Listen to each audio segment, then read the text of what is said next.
Das bilhões de estrelas cintilando no céu, uma pode ameaçar a vida na Terra. A gêmea maligna do Sol, chamada Nêmesis. Alguns cientistas suspeitam que Nêmesis seja uma estrela escura, ainda não descoberta, orbitando o Sol. E a cada 26 milhões de anos, ela semeia a catástrofe. Sabemos que o sistema solar é cercado por uma imensa nuvem de cometas e as passagens sucessivas desses companheiros do Sol lançam cometas para dentro do sistema solar. Alguns podem atingir a Terra. A consequência é a morte em escala colossal.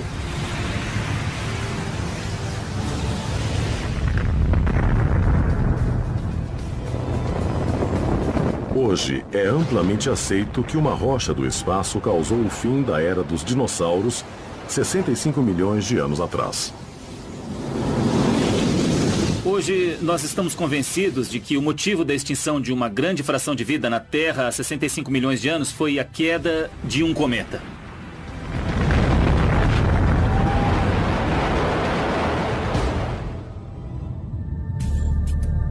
Mas o astrônomo Richard Miller propôs uma teoria revolucionária para explicar por que aquela rocha espacial atingiu a Terra naquele momento em particular.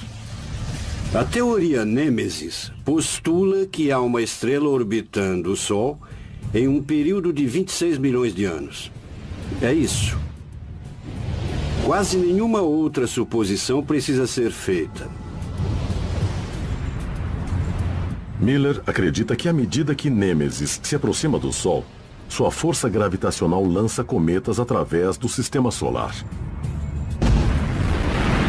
Os consequentes impactos resultaram em eventos de extinção em massa na história da Terra. Miller explica como a teoria surgiu. Dois paleontólogos, ao observarem os padrões de extinção, descobriram algo que pareceu totalmente insano. Eles disseram que extinções similares vêm ocorrendo em intervalos regulares de 26 milhões de anos. A descoberta do padrão regular de extinções a cada 26 milhões de anos pareceu impossível de ser atribuída a qualquer evento terrestre. Este é o tipo de coisa que se sonha na ciência. Significa que há algo que não entendemos. Significa que há uma descoberta a ser feita. Então estou tentando imaginar o que é. Miller elaborou uma incrível teoria. A única causa lógica para estas extinções periódicas é um elemento cósmico que orbita o Sol a cada 26 milhões de anos, afetando os cometas a cada aproximação. Em resumo, uma estrela da morte companheira do Sol. Se esta estrela for descoberta, será muito importante. Ela teve um papel essencial na evolução da vida na Terra. Sem ela, talvez os dinossauros ainda existissem. Se Miller estiver certo, a humanidade pode dever sua existência a Nêmesis, a estrela da morte. Afinal, cada extinção em massa varreu um enorme número de espécies do planeta, mas também abriu caminho para o surgimento de outras, incluindo a raça humana.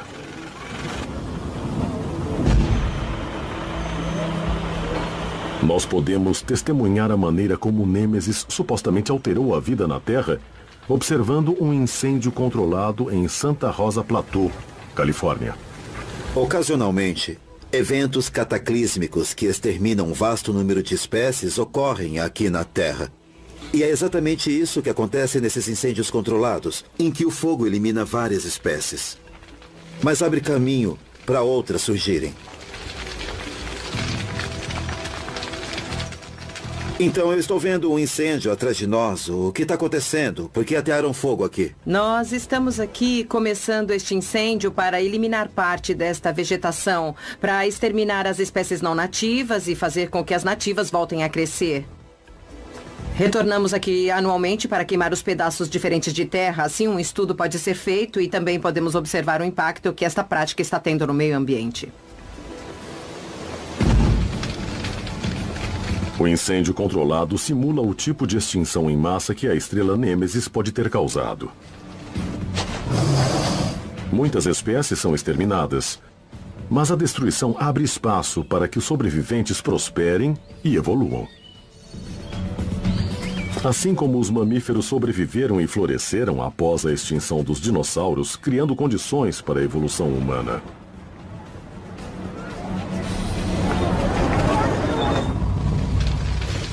Estes incêndios controlados são realizados anualmente em Santa Rosa e simulam a base da criação da teoria Nêmesis. A extinção ocorre de tempos em tempos. Na verdade, há somente duas explicações plausíveis para a regularidade das extinções. Uma delas é a teoria de Nêmesis. A outra defende que as extinções ocorreram acidentalmente a cada 26 milhões de anos. Mas como exatamente Nêmesis desencadearia a extinção com a regularidade de um incêndio programado? A possível resposta está em uma região do Sistema Solar conhecida como Nuvem de Oort.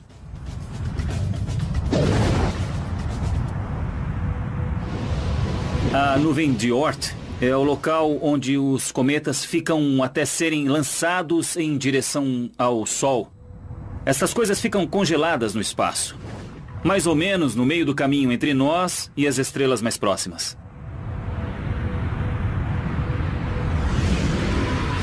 A grande maioria dos cometas da Nuvem de Oort orbita a uma distância segura de até 1 ano-luz do Sol. Isto é, até algo perturbar suas órbitas. Ocasionalmente, uma estrela irá surgir e agitar suas órbitas. Desta pequena alteração pode fazer muitas coisas. Pode fazê-los sair e deixar o Sol completamente. Pode mudar levemente suas órbitas, mas uma das coisas que pode acontecer é os cometas serem colocados em rota de colisão com o Sol. Seguindo os movimentos de um malabarista, o astrônomo Greg Laughlin pode nos ajudar a visualizar por que órbitas de cometas são tão vulneráveis aos efeitos de uma estrela errante como Nêmesis. Oi, Greg. Esse é Josh Horton e o recrutamos para nos ajudar a compreender como a Nuvem de Oort realmente funciona. Quantas bolas você consegue manter no ar ao mesmo tempo? Uma 7. Eu posso fazer um pouco com 8 ou 9, mas é com 7 que eu pratico mais. O arco das bolas que o malabarista está jogando para cima é muito parecido com o arco que o cometa faz em sua órbita cêntrica, especialmente porque as bolas passam devagar no topo e muito rápido na base. Se quisermos simular uma nuvem de Oort, precisamos manter muitas bolas em movimento. Então, quero saber se você poderia me fazer uma rápida demonstração para a gente aí.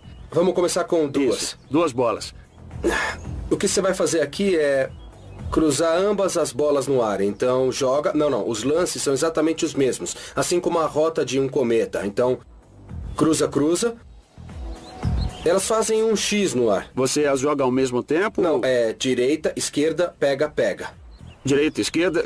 Não, é assim mesmo. Só joga a esquerda um pouco direita, mais esquerda, alto. pega. Isso, boa. Você pode segurar ao mesmo tempo. Direita, esquerda, pega. Foi melhor. Então eu sou um pouco como o Sistema Solar, sabe? Onde há sérias instabilidades gravitacionais. Josh está mantendo 7 bolas no ar ao mesmo tempo, o que não difere muito do trabalho do Sol, que mantém trilhões de cometas orbitando na Nuvem de Oort.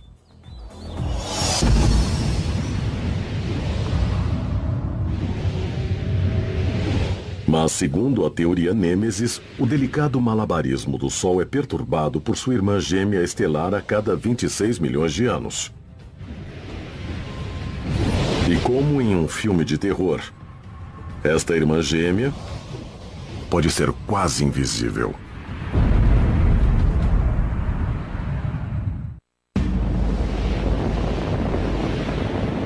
Será que o nosso Sol tem uma irmã gêmea maligna? Uma estrela chamada Nêmesis orbitando nos confins do nosso Sistema Solar? E será que Nêmesis lança cometas da Nuvem de Oort em direção à Terra a cada 26 milhões de anos? Às vezes eles são lançados, às vezes orbitam sem perigo até evaporar e sumir. Se houver cometas vagando dentro do Sistema Solar, então, de certo modo, tudo pode acontecer. O cientista Richard Miller não só teoriza que estes desastres periódicos são causados por uma estrela mortal companheira do Sol, como também acredita que sabe precisamente que tipo de estrela ela é, uma anã vermelha. Uma estrela orbitando o Sol em um período de 26 milhões de anos. Esta é a minha ideia. Vamos supor que esta estrela seja uma anã vermelha. Por que uma anã vermelha? Porque é a estrela que mais existe na galáxia. Uma anã vermelha é uma estrela minúscula, cuja massa é inferior a 1/10 da do nosso Sol.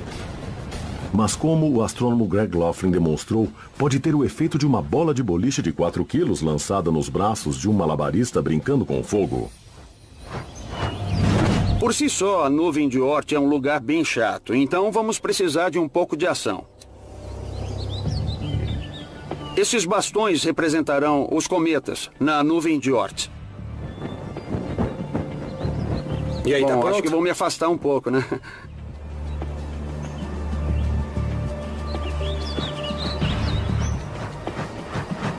Josh tem os bastões em equilíbrio, assim como os cometas orbitando na nuvem de Oort. Bem, vamos ver o que acontece se eu pegar esta anã vermelha e jogá-la no sistema solar. Josh, está pronto para a anã vermelha? Tô. Então lá vai. Então, como podem ver, a anã vermelha atravessando o sistema solar realmente mudou a órbita dos cometas. Percebam que 2 dos cometas acabaram caindo na Terra. Isso não é diferente do que acontece quando um impacto gigante ocorre, resultando uma dessas extinções em massa.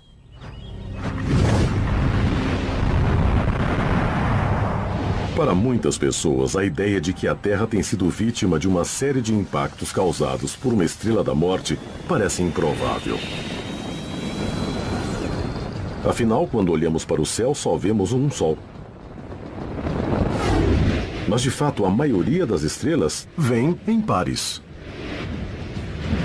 Provavelmente, algo em torno de 60% a 70% das estrelas podem ser binárias ou ter um número ainda maior de estrelas no sistema.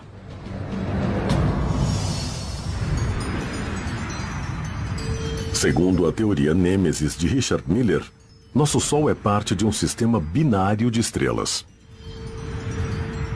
É plausível. Tudo o que temos a fazer é supor que o Sol, assim como 2/3 de todas as outras estrelas na galáxia, tem um par que gira ao seu redor em um período de 26 milhões de anos. Aí está. Mas se for verdade, por que não vemos a gêmea do Sol no céu? Segundo Miller, a razão é simples. Nêmesis é uma anã vermelha extremamente opaca. Quando criei a teoria Nêmesis, a questão era como ninguém a encontrou até hoje. Mas o motivo é óbvio. Ela deve ser difícil de ser achada. Por definição, uma anã vermelha quase não brilha. Ela pode ser a estrela mais próxima do nosso Sol e nós nem a conhecemos. Qual é a razão? Nós descobrimos estrelas próximas ou porque são muito brilhantes e a anã vermelha não brilha muito, ou porque o Sol passa por ela. Esta estrela está orbitando conosco, mas sua órbita é lenta, dura 26 milhões de anos. Então, por estar se movendo conosco, ela estaria em uma posição fixa no céu, não se moveria. Em outras palavras, observados da Terra, a maioria dos objetos próximos muda com o tempo. Mas Nêmesis está fixa. Então, enquanto a busca por Nêmesis se intensifica, a questão principal é onde olhar.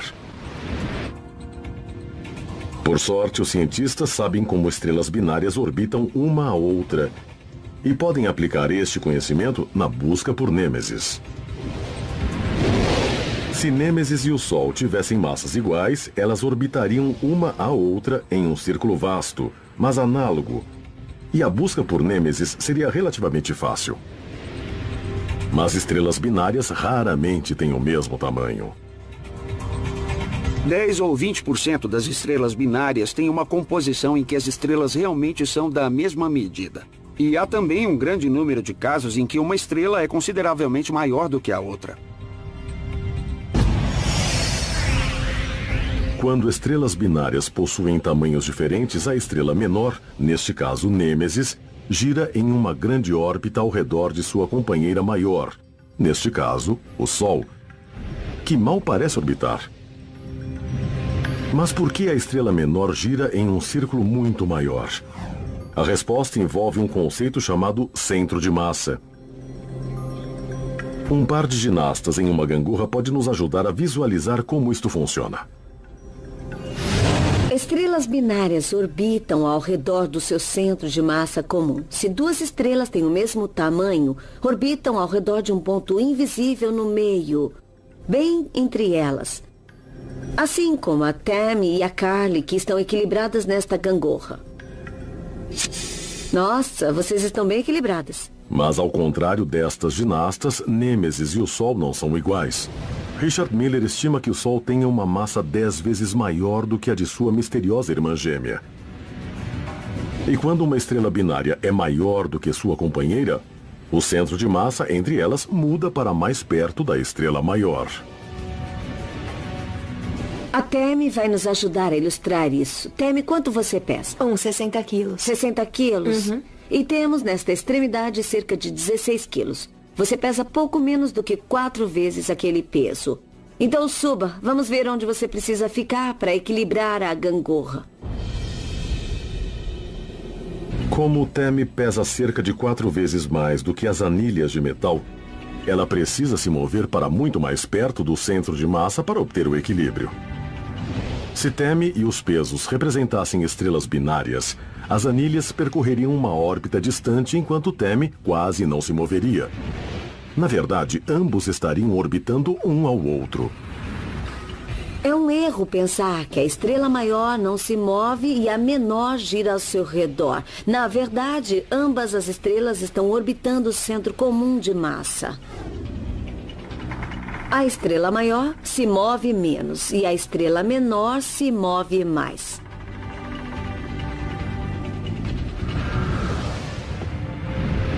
Este conceito é vital para calcular onde Nêmesis pode estar em relação ao Sol. Sabemos que a órbita dura 26 milhões de anos. Isso nos diz qual é a sua distância. Ela tem um raio pouco superior a 1 ano-luz. Então conhecemos o tamanho de sua órbita. Agora que os cientistas têm uma vaga ideia de onde olhar, a busca por Nêmesis está a pleno vapor. E até agora, esta procura levou a uma nova e incrível teoria.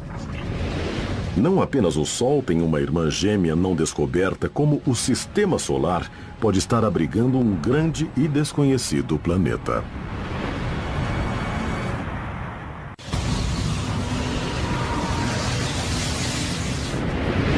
Na busca pela gêmea maligna do Sol que lança cometas e semeia a morte na Terra, todas as peças se encaixam. Exceto uma.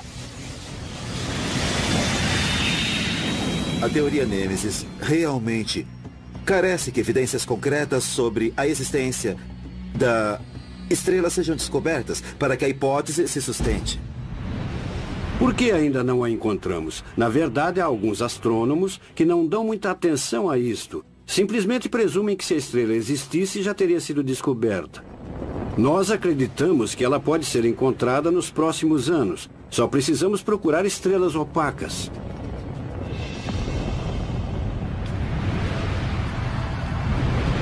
Conheçam o telescópio WISE, Wide Field Infrared Survey Explorer, uma ferramenta nova e poderosa que pode ajudar a elucidar o mistério Nêmesis. A razão deste telescópio ser tão bom é que ele opera em infravermelho. Ele vê o calor, basicamente. Ao medir o calor em vez da luz, scanners infravermelhos podem tornar objetos escuros, mais quentes, fáceis de serem localizados. A vantagem de se captar o calor através do infravermelho é que não importa a distância que o objeto esteja do Sol. Júpiter é um bom exemplo. A temperatura na superfície deste planeta é de menos 108 graus Celsius. Mas isto é muito quente comparado aos 270 graus negativos do espaço. Então, mesmo na ausência da luz do Sol, um planeta distante semelhante a Júpiter brilharia intensamente no infravermelho.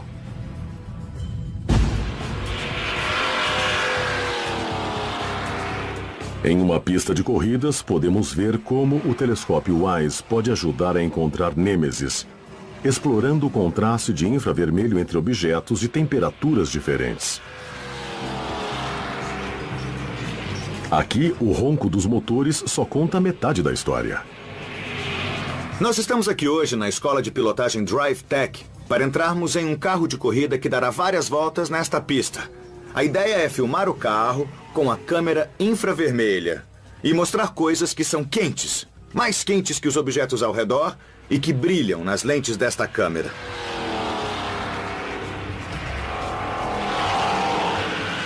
E aí, Ted? Como vai? Muito prazer. O prazer é meu. Então, será o piloto? Sim, senhor. E a que velocidade chegaremos? Aproximadamente 270 km. Nossa, isso é cerca de 3 vezes a velocidade permitida nas rodovias, então as coisas vão ficar quentes por aqui. Com certeza. Tá legal, então vamos lá. Blair Dupree, da Drive Tech, me ajudou a entrar no carro. Você tem que usar isso aqui para proteção. Que capacete legal, hein? Não é muito fácil, porque não tem portas. Você tem que subir e passar pela janela. Coloca o pé esquerdo aí dentro. Tá bom. Agora Parece que eu sou um ladrão roubando um carro. Vai, desce até o seu lugar.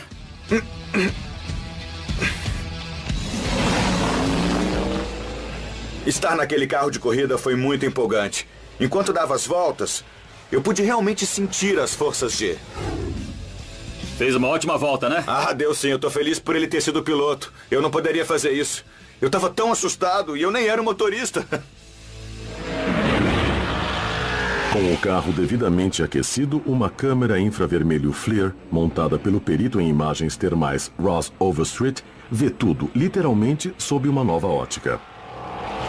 Oi, Alex. Oi, Ross, como é que vai? Bem, e você? Bem, bem. Vamos olhar as imagens em infravermelho? A gente tá vendo a traseira do carro. A melhor maneira de entender o princípio é pensando que isso é mais um dispositivo de medição do que uma câmera. É como ter 1 milhão de termômetros espalhados pela imagem. Estamos tendo a leitura da temperatura de cada um destes pixels. O que devem ser quentes estão brilhando em vermelho, laranja e branco. As coisas frias estão em azul e preto, cores que são associadas a objetos frios. Sei. E podemos notar que há diferentes áreas quentes no veículo.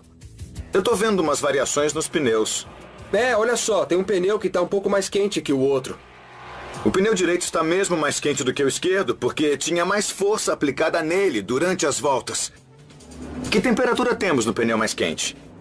Nós aqui fizemos uma leitura mais cedo, de 90 graus Celsius. Tá. É quase a temperatura de ebulição da água nos pneus. A olho nu não dá pra ver que um tá mais quente do que o outro, mas aqui é bem perceptível e é muito legal. Certo, e esta câmera funciona da mesma forma, no meio da noite ou no meio do dia, não importa se é a luz do sol ou não. A câmera de infravermelho vê a pista de corridas da mesma forma que o telescópio WISE verá os reinos escuros e distantes do nosso sistema solar. Se Nêmesis estiver lá, o infravermelho deverá revelá-la. Os pontos quentes no carro de corrida são como os objetos tépidos e brilhantes nos gélidos confins do espaço, longe do Sol. Esta é uma nova maneira de descobrir objetos.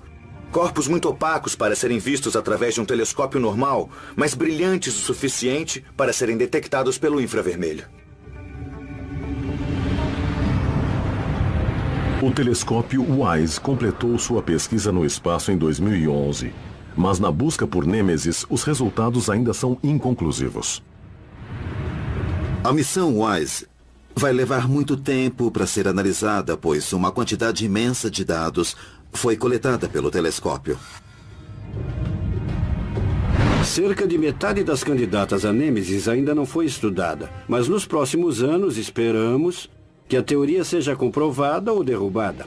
Até lá o tema é e será polêmico. Algo tão relativamente perto da Terra pode ser tão obscuro? Esta é a pergunta que Frank Jankowski, de Mobile, Alabama, quer fazer ao Pergunte ao Universo. Como podem cientistas que observam objetos no espaço a milhares de anos-luz da Terra ainda ter dificuldade para localizar objetos nos limiares do nosso próprio sistema solar? Essa é uma pergunta interessante, Frank. Os objetos a milhões de anos-luz que os cientistas podem ver são poderosos e brilhantes. Eles produzem muita energia por conta própria, como uma estrela explodindo. Mas um objeto próximo aos limites do nosso sistema solar deve ser pequeno e, assim, refletir pouco a luz do Sol. Por isso, não pode ser visto com um telescópio comum. Pergunte ao universo. Mas enquanto os cientistas analisavam dados em busca de sinais de Nêmesis, fizeram uma descoberta inquietante. Embora os cálculos indiquem que Nêmesis não deva se aproximar em alguns milhões de anos, algo parece estar perturbando a órbita dos cometas na nuvem de Oort neste momento. Será que Nêmesis já está sobre nós?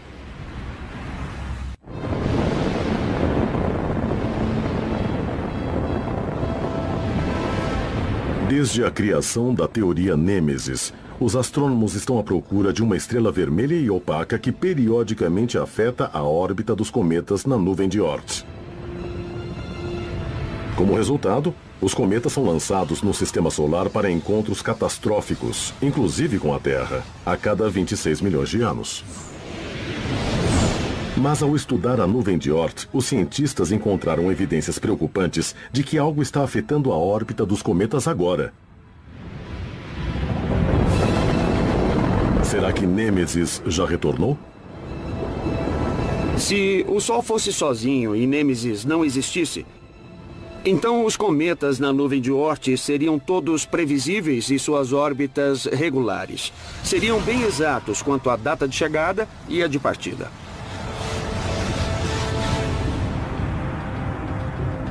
Sem a interferência gravitacional de qualquer outro corpo além do Sol, os cometas da nuvem de Oort, como os objetos do malabarista, podem ter órbitas iguais no espaço. Entretanto, isto não é o que alguns cientistas relatam. Quando olhamos para o céu e vemos de onde os cometas estão vindo, a rota deles tende a se concentrar em uma certa região do espaço. Uma explicação possível para isso é que esta inclinação está sendo provocada por perturbações gravitacionais de um objeto que está lá, oculto.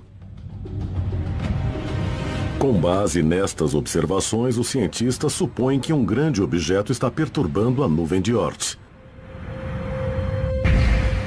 Eles fazem isto da mesma forma que os agentes de trânsito deduzem que um acidente está atrapalhando o tráfego de Los Angeles.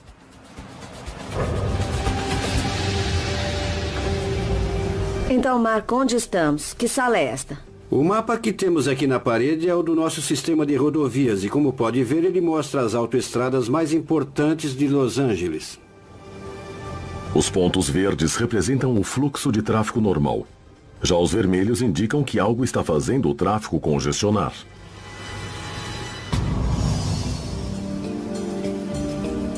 Então, a velocidade é apenas um indicador de que algo está acontecendo, mas para realmente saber o que é, você precisa ter uma câmera lá ou o relato de alguém que está no local colhendo informações. Correto. Os astrônomos têm este problema todo o tempo. Eles tentam entender o que não podem ver.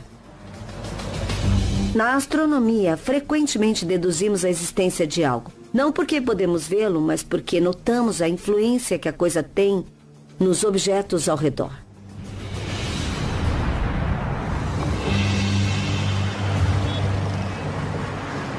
Seja o excesso de carros na hora do rush ou um acidente que deixa o tráfego lento nas vias, algo causa o congestionamento.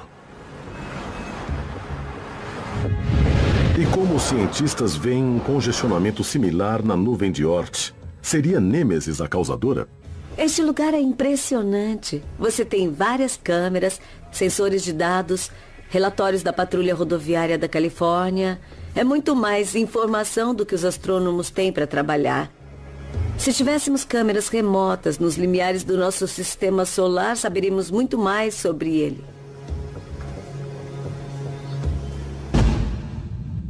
Mesmo sem câmeras remotas, os cientistas elaboraram uma notável teoria para explicar o congestionamento na nuvem de Oort.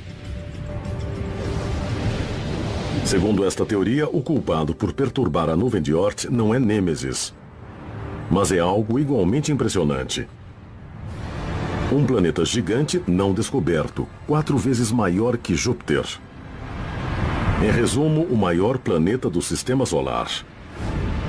Os cientistas sugerem chamá-lo de Tyche. Em poucas palavras, Tyche é uma Nêmesis Light. Nêmesis, segundo a teoria original, é literalmente uma estrela anã vermelha, algo que seria 100 vezes maior do que Júpiter. Diferente de Nêmesis, Tyche não brilharia como uma estrela. Em vez disto, pareceria uma versão estranha de Júpiter. Se colocássemos óculos de visão noturna, a imagem seria muito mais impressionante. Nós veríamos brechas entre as nuvens, haveria raios. Veríamos as nuvens se acenderem com os relâmpagos abaixo delas.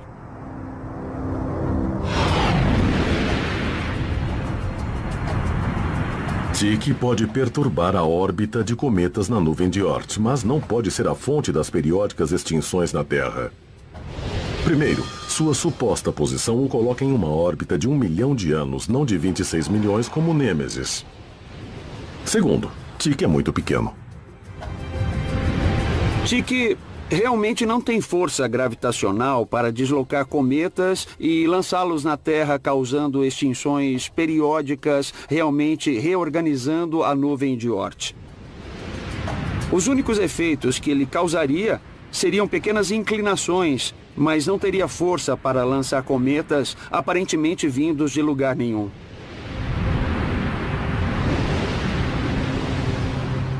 Assim como Nêmesis, o telescópio WISE da NASA deve ser capaz de detectar Tyche se ele existir. Embora seja surpreendente que nosso sistema solar possa abrigar um planeta gigante desconhecido, isto não apoia nem refuta a ideia de que também possa abrigar a estrela Nêmesis. Mas recentes descobertas nos confins do sistema solar podem esclarecer um pouco mais a questão da existência ou não de Nêmesis e que tipo de ameaças ela pode significar para a vida na Terra. Em 2003, o astrônomo Mike Brown fez uma descoberta histórica quando encontrou algo que não pôde explicar flutuando no céu noturno.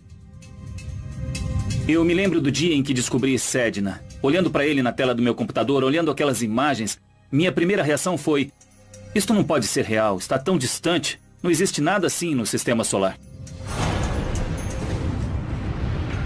O que ele encontrou vem a ser um planetóide menor que a nossa Lua, agora chamado de Sedna. Mas Sedna apresenta um dilema científico. Em seu ponto mais próximo, Sedna fica cerca de 3 vezes mais longe do Sol que Plutão, em uma região onde astrônomos nunca esperariam encontrar corpos planetários. É o lugar mais frio e distante que conhecemos em todo o sistema solar. Se você estivesse na superfície de Sedna e segurasse um alfinete com os braços esticados, com a cabeça deste alfinete você poderia cobrir o Sol. Além de habitar uma região distante e inesperada, Sedna também realiza uma órbita elíptica radical através do sistema solar.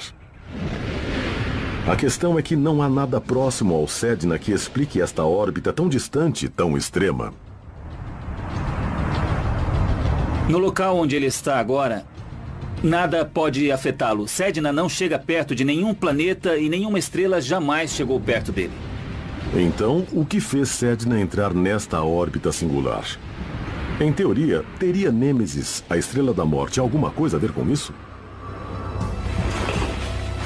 Para Brown, os saltos em uma cama elástica oferecem uma maneira de compreender como Sedna acabou em uma órbita que permanece um mistério para os astrônomos. Aqui atrás eu tenho uma barra de medição que indicará a altura dos meus pulos em intervalos de 60 centímetros, como vemos aqui. E o que os saltos devem representar é a distância do Sol que estou em minha órbita.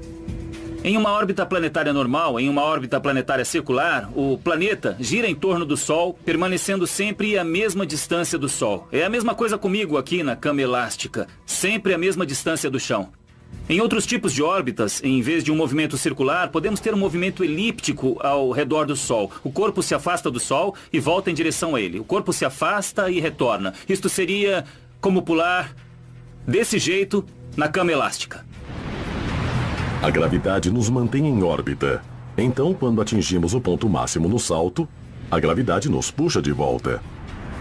Então, contanto que nada aconteça comigo, eu ficarei nesta órbita para sempre, subindo e descendo sempre na mesma altura.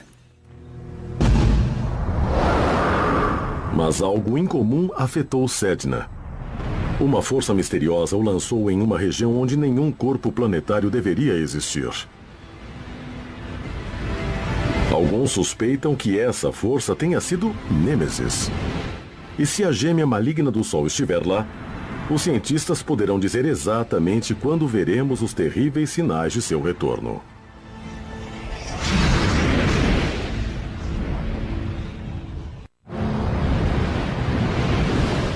Na busca dos astrônomos por uma estrela da morte chamada Nêmesis, que periodicamente pode causar a extinção em massa na Terra, a recente descoberta de um pequeno mundo chamado Sedna pode ser essencial. Bilhões de anos atrás, Sedna girava ao redor do Sol como outros planetas em uma órbita quase circular. Mas então, dois eventos estranhos ocorreram. Primeiro, algo lançou Sedna em uma órbita extremamente elíptica. Então, algo empurrou essa órbita para tão longe que parece desafiar qualquer explicação lógica. A primeira questão, o que causou esta órbita elíptica, é facilmente explicada. Sedna pode simplesmente ter sofrido a força gravitacional de gigantes gasosos como Júpiter e Saturno. Uma cama elástica pode ajudar a ilustrar. Para entender como as órbitas no sistema solar funcionam, como órbitas elípticas se formam, precisamos saltar mais alto na cama elástica. Eu não consigo fazer isso, então, Ken, eu vou precisar de você. Ah, maravilha, já estou pronto. Deixa eu sair do caminho. Assim como mais pessoas na cama elástica criam mais impulso, os gigantes de gás no sistema solar podem criar força gravitacional suficiente para lançar um corpo menor em uma grande órbita elíptica. Bem, aqui está Sedna em uma bela órbita elíptica. Mas então Sedna se aproxima um pouco de um dos planetas. Logo que isto acontece, a gravidade extra do planeta dá ao Sedna um pequeno empurrão, aumentando ainda mais sua órbita elíptica. Então, chega perto de outro planeta, Júpiter. Aqui vem Júpiter. Ele salta ainda mais alto. Com a força de Júpiter, podemos lançar Sedna para fora do sistema solar.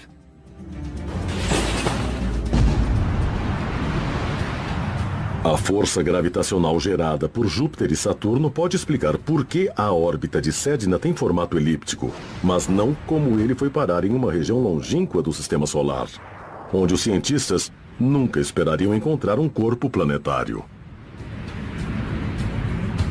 Sedna estava em uma órbita elíptica, indo mais longe, então algo aconteceu a ele quando estava aqui. Alguma outra força gravitacional o deslocou para uma órbita diferente e Sedna não voltou para o mesmo lugar em que estava.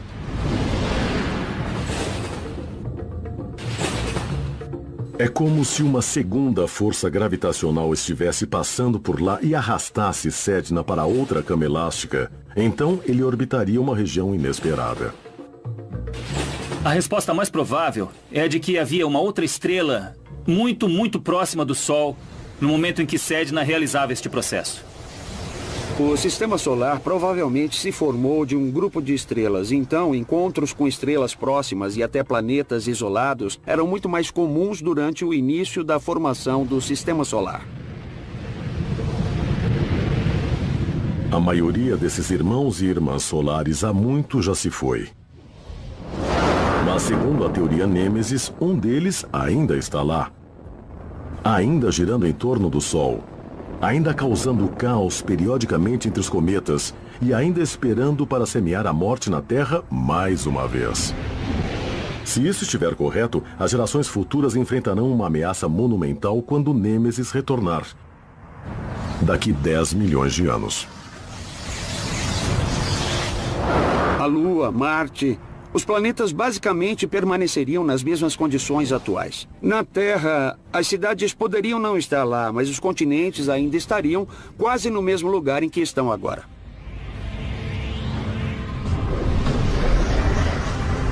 Mas, segundo a teoria Nêmesis, uma grande mudança está ocorrendo a 1 ano-luz do Sol. Uma estrela opaca vermelha entrou na nuvem de Oort. Nêmesis retornou. Se ainda houver humanos na Terra, eles enfrentarão uma lenta, mas iminente ameaça cósmica. A nuvem de Oort contém cerca de 10 trilhões de cometas, talvez mais. Mas lembrem-se, ela é bem grande. Se estivéssemos na nuvem de Oort, não seríamos atingidos por cometas o tempo todo. O espaço entre eles é bem grande.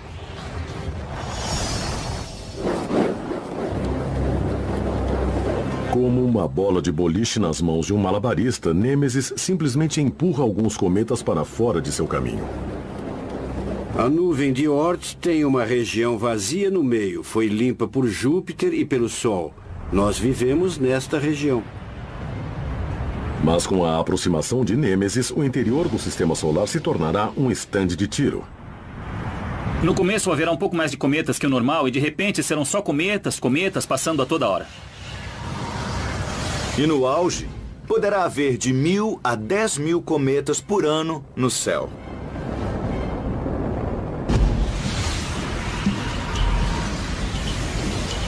Segundo projeções, a Terra ficaria no centro desta chuva de cometas por 1 milhão de anos. Em um período de 1 milhão de anos, seríamos visitados por cerca de 1 bilhão de cometas. Se fizer os cálculos, verá que um deles atingirá a Terra, 1 ou 2. Será difícil prever com exatidão quando o impacto ocorrerá. Mas haverá esta fase, esta zona de perigo em que as chances de um impacto catastrófico com algo do tamanho de um cometa serão muito, muito maiores do que são agora.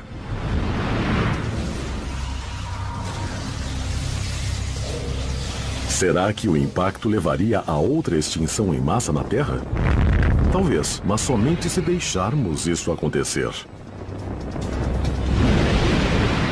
Gosto de brincar dizendo que Nêmesis planejou mal desta vez. Entre a última extinção e a próxima, há muito tempo, para a vida inteligente agir em conjunto e assegurar que a próxima vez que Nêmesis retornar e encher o céu de cometas, nenhum deles atinja a Terra. Este futuro é inevitável? Até os cientistas descobrirem Nêmesis ou confirmarem definitivamente sua inexistência, ninguém saberá ao certo. É importante perceber que esta não é só uma conversa abstrata. É claro que a colisão desses objetos com a Terra ocorre raramente. Mas, por outro lado, quando colidem, os efeitos são cataclísmicos. Então, o que precisamos ser capazes de fazer é ter uma melhor compreensão do nosso sistema solar e manter os olhos no céu, pois isso pode ser vital à nossa sobrevivência. Se um dia no futuro o céu se encher de cometas, talvez a humanidade já terá encontrado uma forma de se salvar, em vez de acabar como mais uma vítima da gêmea maligna do Sol.